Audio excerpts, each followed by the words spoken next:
Netcasts you love. From people you trust. This is TWiT. Bandwidth for TWiT Live at CES is provided by CacheFly at CACHEFLY.com.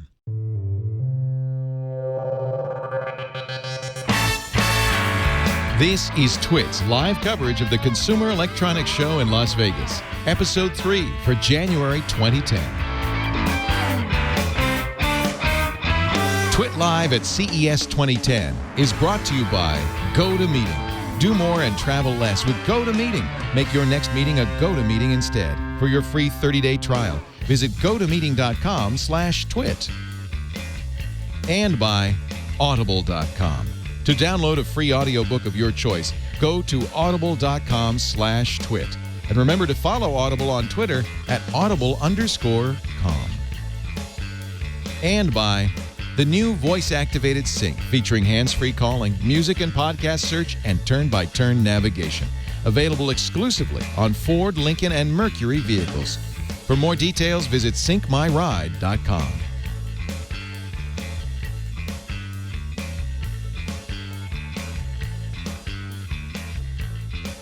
CES starts tomorrow. It'll be kicked off by the keynote by the CEO of Ford Motor Company. Alan Mulally is with me right now. Alan, it's great to see you. Good to see you. Thank you for letting us talk to you a little bit before your big night, your big day. Tomorrow's a big day. Yeah. Why aren't you rehearsing or anything?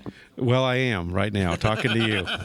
We're really excited. You know, when I read about your background as an engineer, to me, I see that in what's going on with Ford. You designed the first digital cockpit on the 767. That's true. Yeah, 777. You've done your homework. The 727, the 737, the 747, 57, 67, 777, and 87. So you're a geek. I'm a geek. An aeronautics geek. I'm an aeronautic. Well, I'm a car guy now. Yeah, no, but what I thought was interesting is it didn't surprise me because what I see happening inside these new Fords, and I drive a 2010 Mustang.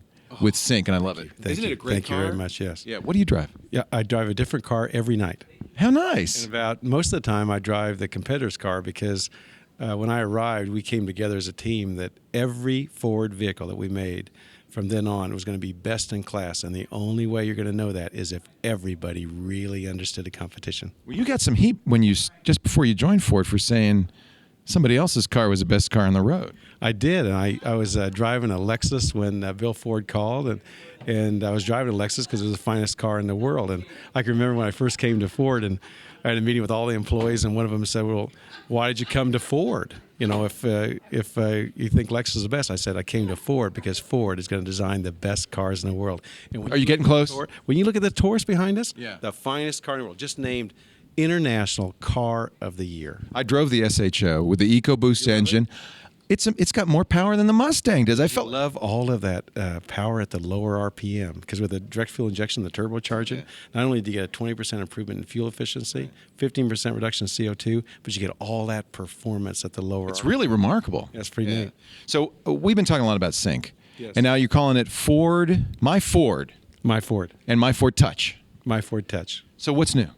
Well, when we first started with Sync, clearly we wanted to improve the interface with the consumer, the driver, and the car, and especially in our digital age, we wanted to connect everybody with all of their infotainment devices, whether it's navigation or media or phones or music. And so the next step was, how could you take that interface and make it even more user-friendly, where when you got in a Ford car, that you could be hands-free, voice-activated, eyes on the road, controllers at your fingertip, using all the same controllers we use with all the other consumer electronics, and you have access to all of the information just like you have when you're carrying your phone around. And also, just like when we started Sync, we didn't want it to be a Ford application. We wanted to have an open architecture, let all the apps that are being developed for the phone continue and accelerate, and then we provide that interface so you can get to it seamlessly, easy, and very efficiently. You're going to do an SDK. That's what we are going to announce tomorrow. That's very exciting. So how much of your engineering background, how much of your background at Boeing informed this? I mean, you've got a digital cockpit right here. Absolutely. It's very interesting because one of the areas that I had the honor of contributing to was the cockpit design, the Boeing airplanes. And a very important thing is that the pilot or the driver has complete situational awareness. It has all the data has been simplified to where they know exactly the most important things. Right. So they're not sorting through the data. They are now managing the driving experience, and yet they have to have access to all the communications, to the navigation, the guidance, the control, the entertainment. And you think about what you just said. That is exactly what we're doing now with Ford, because we're going to make the driver absolutely a better focused driver, but at the same time give them access to all of our way cool stuff that we never want to be disconnected, right? I found that. I mean, I could set the climate without looking down. I just say climate 170 or 74 degrees and it does it. My Ford. Yeah, I love that. So this is going to be the first car. This is going to be they love it. Kiki's going, yeah, I want one. Is this working for you guys? Yeah, she loves it. People say this is going to be the first car that tweets. Is that true? It is true. We're bringing the tweet capability into the car. Now, you're not going to do that while you're driving. Well, absolutely. Why not? We're going to take care of being able to do that. It's going to be voice activated. You can do it with your voice, and you don't have to be doing it with your thumbs. And then where you do need controls, you got your two thumb controllers, just like all the rest of your devices. But you're sitting there, hands on that steering wheel, completely interfacing with your consumer electronics and eyes on the road. I love it. I use it all the time. I play my music with it. I actually text with it because you have some text choices. I can't wait to see the next generation. That's very exciting what you do. I really think that, we've always been distracted, driving, whether we're thinking something or whether we're doing something. And I really believe, just like in the airplanes, that what we're doing by organizing the information and making it so intuitive and so simple, and yet accessing all the same information, we are actually increasing the safety and reducing the distractions. We're going to have a heads-up display soon? Well, it's a good thing about a heads up and heads down is another argument because you're still moving between the two. Right. And if you go heads up, what do you really want to put heads up? Right. We're finding out that if you make the information heads down really simple to what people really want to know, that you get 90% of the benefit. Plus, it's a lot less simpler than going heads up and heads down. You've done some really interesting stuff with Bliss and the Flex Parks itself and stuff. How are we moving towards this kind of autonomous vehicle? I hope not. You like to drive. I think driving is really neat, and what we're really trying to do is to make us more effective and more efficient. And when it comes to some really tough driving challenges like the parallel parking, I mean, this is a wonderful feature that nobody else has, where you pull up, it tells you just about how far out to go, how far up to go, and then it takes over, putting you back in.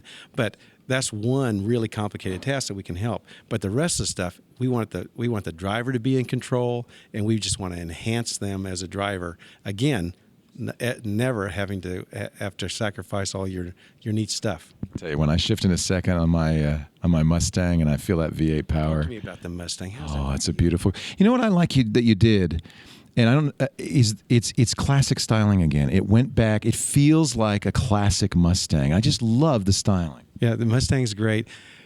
I mean, it's just fabulous. But now, what do you think now of all the new cars? Very excited. Now What you doing? The Fiesta, the Focus. Well, I was looking at a Flex. I was looking at all these cars, and I thought, this is great. You've got a really broad line. Of course, you've always done great trucks. You've got great driving cars. You've got a great hybrid. You're well positioned. Most of the third parties believe now that we probably have not only the freshest lineup, but the most complete family and the highest quality, fuel efficiency, most safe, and the neatest design that we have ever had. And many people believe we have coming out of this recession because we chose to invest during the toughest of times. We probably have the best car lineup of any manufacturer around the world. And you're an American car company. God bless you. To serve the consumers with the best cars and trucks. So fantastic. Alan, good luck tomorrow on your keynote. Thank you so much for spending some time with us. Thanks for everything you're doing to capture the story. Oh, my pleasure. All right, Leo Laporte from TWiT Live at CES, Las Vegas, Nevada. We'll have more. You stay tuned to this channel now. Do you like this tie? Yeah. I wore a tie for you, Alan. What did you wear? I thought he's a CEO. I should dress up. What is this, a turtleneck? Ford is relevant and they're cool. I love it. So nice to meet you. Thanks so much. Take care. Thank you. Doing the Twit.